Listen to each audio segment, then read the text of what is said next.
all, and welcome back to my channel. Today I'm reviewing The Batman in my film journal. I initially wasn't so excited for this movie because, well, my Twilight prejudice. However, I am so glad I gave this film a chance because it was excellent. Clearly, I need constant reminding that Robert Pattinson is actually a good actor, and I shouldn't judge him based off of the Twilight films anymore. This movie far outweighed any expectations I had going in. Before I get started though, massive spoiler alert ahead for anyone that's not seen the film, so if you've not seen it, stop listening right now. Also, all the supplies I used I will link below, so let's jump into the review. The film is about a wave of murders of prominent political figures in Gotham, from the mayor to the district attorney to the police commissioner. The culprit is someone who leaves behind clues or riddles, if you will. In these riddles, he also taunts Batman, indicating that whatever beef he has with Batman is likely personal. Meanwhile, Selina Kyle / Catwoman, played by Zoe Kravitz, is searching for her missing friend, whose disappearance she believes is connected to the killings. The movie itself is much darker and grittier for a Batman film than anything we've ever seen before. Like, seriously, it makes the Christopher Nolan Dark Knight trilogy look like a day at Disney World. It's not just darker emotionally, but stylistically, the film has a very dark tone to it. Like, I remember saying, like, damn, does anyone pay their light bill in Gotham? Because it's just so dark everywhere. I also really like this take on Bruce Wayne / Batman. Bruce is so haunted by the murder of his parents that he's allowed his quest for vengeance to just consume his entire life. He's not the billionaire playboy that we've seen in previous incarnations of Batman / Bruce Wayne. This one is kind of a bit emo.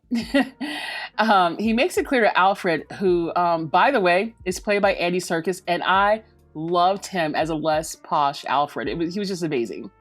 But he tells Alfred pretty much that he doesn't care if he loses everything, so long as he avenges his parents' murder. Throughout the course of the film, you realize that Bruce's narrow-minded conquest to uncover the truth has caused him to neglect certain aspects of his life, such as the family business, his relationship with Alfred, and he himself, he's just not really living his life. You know, he kind of looks dead inside. When you see him as Bruce Wayne, like at the funeral of the mayor, he literally looks like someone who is just, there's nothing behind those eyes. It's just nothing but pain and hurt. But later you find that Bruce finds out that he's been indirectly supporting the criminal enterprise within Gotham City through his lack of oversight of his father's Renewal Foundation. This is what the villain, the Riddler, which is what he's called, this is what he means when he accuses Batman of sins of the father. The two major themes of the movie are exposing things hidden in the dark and the idea that even the good guys can be problematic, if not worse than the actual villains.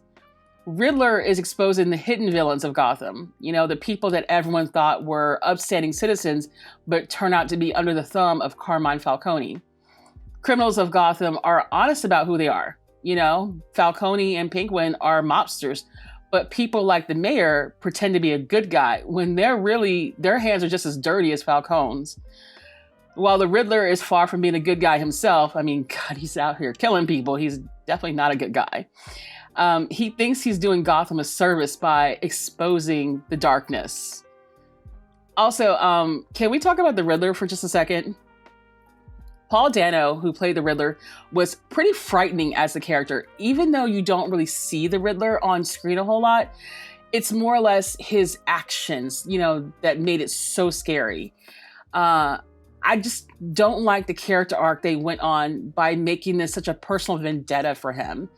I think it would have been far more compelling if they had the character as some sort of everyday Joe Schmo who had become disillusioned with Gotham and just finally snapped upon discovering the extensive corruption within the city government. Like, I mean, I get why they made it personal, but I don't think it made for good storytelling. Jeffrey Wright as James Gordon was great as always. Zoe Kravitz was perfect as Catwoman, even if the relationship between her and Bruce it seemed forced and it was very forgettable. And Colin Farrell gave an underrated chef's kiss performance as Penguin. Since it's likely this film will get a sequel, I do wonder where they'll take this version from here. Clearly, this Batman does not fit into the Snyderverse. So I really want to see how the feature goes for this version. But again, I liked it. I give it 2 thumbs up, and I recommend it to anyone who is curious about it. Don't sleep on this movie. It's good. Anyways, I hope y'all enjoyed this video. Give it a thumbs up if you did, and I'll see y'all on the next one. Bye.